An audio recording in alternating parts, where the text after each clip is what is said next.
Assalamualaikum warahmatullahi wabarakatuh. Perkenalkan, saya Aldi. Dalam kesempatan kali ini saya akan menjelaskan apa itu yang disebut khiyar dalam transaksi jual beli. Seperti yang kita ketahui bersama bahwa transaksi jual beli ini merupakan suatu muamalah yang diperbolehkan di dalam Islam. Dengan adanya jual beli ini ada banyak kebaikan yang didapatkan. Seperti diantaranya berputarnya suatu perekonomian di lingkungan tersebut. Nah, sebagaimana muamalah yang lainnya, jual beli ini juga tentunya memiliki tujuan kebaikan. Artinya, tidak boleh ada pihak yang dirugikan saat transaksi jual beli ini dilakukan. Maka dari itu, muncullah hukum khiyar dalam sistem jual beli ini. Apa itu khiyar? Mari kita saksikan penjelasan saya berikut ini. Apa itu khiyar? Secara bahasa, khiyar berarti memilih, menyisihkan, atau menyaring. Artinya, khiyar adalah memilih atau menentukan sesuatu yang paling baik di antara dua atau lebih pilihan yang ada. Dalam jual beli, makna khiyar dapat diartikan sebagai hak untuk menentukan apakah perjanjian jual beli mau diteruskan atau dibatalkan. Hukum khiyar sendiri adalah mubah untuk penjual dan pembeli. Bagi pembeli dan penjual, khiyar bermanfaat untuk memikirkan baik buruknya transaksi, sehingga masing-masing pihak tidak mengalami penyesalan di kemudian hari jika ada masalah pada transaksi. Inilah hikmah khiyar yang membuat sisi ridho di antara pihak-pihak yang bertransaksi dapat terwujud. Tapi, khiyar tidak boleh dijadikan sarana untuk menipu atau berdusta. Jika sampai disalahgunakan, hukumnya haram. Sementara itu, khiyar memiliki dasar hukum sebagaimana sabda Nabi Muhammad SAW, yang artinya, engkau berhak khiyar dalam tiap-tiap barang yang engkau beli selama 3 malam. Jika engkau suka, maka ambillah, dan jika tidak suka, maka kembalikanlah kepada pemiliknya. Hadis riwayat Ibnu Majah. Syariat khiyar memiliki manfaat yang dapat dipetik dari orang-orang yang terlibat dalam jual beli tersebut. Hikmah yang dapat diperoleh yaitu menghindari terjadinya penyesalan pada penjual dan pembeli atau salah satunya. Menghindari penipuan pada jual beli. Mendidik penjual dan pembeli untuk berhati-hati, cermat, dan teliti saat bertransaksi. Selanjutnya, menguatkan sikap rela di antara penjual dan pembeli. Lalu, menumbuhkan toleransi pada kedua belah pihak. Tujuan dari khiyar sendiri yaitu memberikan hak kepada para pihak agar tidak mengalami kerugian atau penyesalan di belakang oleh sebab tertentu yang timbul dari transaksi yang dilakukannya, baik mengenai harga, kualitas, atau kuantitas barang tersebut.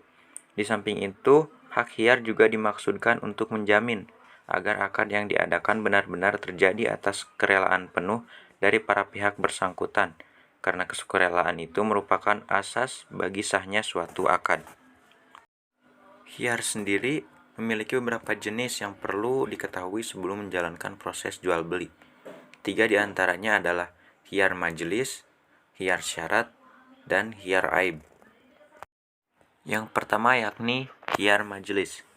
Khiyar majelis sendiri adalah hak memilih dari kedua belah pihak, baik itu penjual atau pembeli, yang berakad untuk membatalkan akad selagi keduanya masih di tempat dan belum berpisah. Ada batasan dalam melakukan khiyar majelis, yaitu penjual dan pembeli masih bertatap muka. Namun, saat keduanya sudah berpisah, tidak dapat melakukan akad jual beli lagi.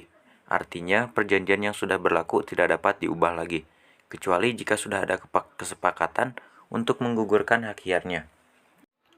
Khiyar majelis dapat biasa kita temukan di lokasi transaksi jual beli pada umumnya, misalnya sejak toko, kios, pasar, dan tempat lain di mana orang-orang melakukan proses berniaga dengan cara bertatap muka. Selanjutnya yakni khiyar syarat. Khiyar syarat yaitu hak memilih untuk meneruskan atau membatalkan jual beli karena adanya syarat tertentu dengan mempertimbangkan masa dan waktu yang telah disepakati oleh kedua belah pihak. Contohnya pada saat penjual sepatu yang menjual barangnya kepada pembeli dan mengatakan bahwa bila tidak cocok sepatu ini maka boleh dikembalikan. Jika pembeli setuju, maka terjadilah khiyar syarat. Yang selanjutnya yakni khiyar aib. Khiyar aib yaitu hak memilih untuk meneruskan atau membatalkan akad jual beli apabila terdapat kecacatan pada barang yang diperjualbelikan yang sebelumnya tidak diketahui oleh pembeli dan penjual pada waktu melakukan akad jual beli. Contohnya, saat seorang pembeli membeli celana di sebuah toko, namun setelah sampai di rumah rupanya ada kecacatan, yaitu robek pada celana itu, maka celana tersebut dapat dikembalikan lagi atau diganti dengan yang lainnya. Itulah 3 jenis hiyar dalam jual beli menurut Islam. Dengan adanya hiyar tersebut, maka transaksi jual beli menjadi aman, nyaman, dan adil baik bagi pihak penjual maupun pembeli yang melakukan transaksi.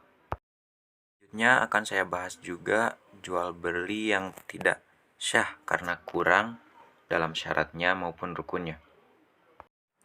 Adapun syarat dalam jual beli yakni penjual dan pembeli melakukan transaksi dengan syadar dan ridho dan tidak ada paksaan dari salah satu pihak. Lalu, pembeli dan penjual harus sudah dewasa, cakap, dan dalam kondisi sadar. Artinya tidak boleh ada tindakan menipu, mengelabui, atau membohongi satu sama lain. Yang ketiga, adanya akad atau kesepakatan jual beli sehingga keduanya mengetahui dengan sadar bahwa telah melakukan transaksi. Lalu, barang yang diperjualbelikan adalah milik penjual, artinya bukan barang curian, pinjaman, atau barang yang sebagian atau seluruhnya adalah milik orang lain. Yang selanjutnya, barang yang diperjualbelikan bukan yang diharamkan dalam Islam. Yang terakhir, harga jual harus jelas dan transparan. Penjual dan pembeli harus jujur dengan harga jual yang telah disepakati. Selain syarat jual beli, ada juga rukun jual beli yang diantaranya yaitu adanya pihak yang bertransaksi, artinya harus ada atau hadirnya penjual dan pembeli. Yang selanjutnya adanya barang atau objek jual beli, yaitu jual beli adalah proses tukar menukar, artinya barang atau objek yang diperjualbelikan harus ada saat transaksi ini berlangsung. Lalu, harga yang disepakati. Jika semua pihak yang terlibat dan barang jual beli sudah ada, maka perlu ada kesepakatan harga. Yang terakhir, adanya proses akad. Akad sendiri adalah proses serah terima barang dari penjual ke pembeli. Nah, berikut beberapa contoh transaksi jual beli yang tidak sah karena kurangnya syarat atau rukun jual beli itu. Contohnya seperti jual beli anak binatang yang masih dalam perut induknya, ataupun jual beli barang yang sifatnya diharamkan dalam Islam, lalu jual beli sistem ijon, yakni jual beli hasil tanaman yang belum panen, lalu jual beli barang yang tidak dimiliki sepenuhnya oleh penjual. Selain itu, ada juga jual beli yang sifatnya sah, tetapi dilarang dalam Islam, yaitu contoh kecilnya seperti jual beli dengan mencegah penjual mengetahui harga pasar, jual beli untuk tujuan menimbun barang, jual beli untuk mengurangi timbangan barangnya, lalu menipu pembeli dengan mencampuri barang kualitas bagus dengan barang yang kualitasnya lebih rendah. Selain itu, jual beli barang yang sudah dipesan orang lain. Lalu yang terakhir, jual beli ketika waktunya sholat Jumat. Ini hanya itu yang dapat saya sampaikan pada kesempatan kali ini terkait pembahasan materi hiyar. Saya sendiri sadar dalam pembuatan video ini saya masih melakukan beberapa kesalahan atau banyak kesalahan dari mulai pengucapan maupun penyampaian materi. Jika kalian menemukan kesalahan, mohon dikoreksi saja. Sekian yang dapat saya sampaikan. Semoga bermanfaat. Wassalamualaikum warahmatullahi wabarakatuh.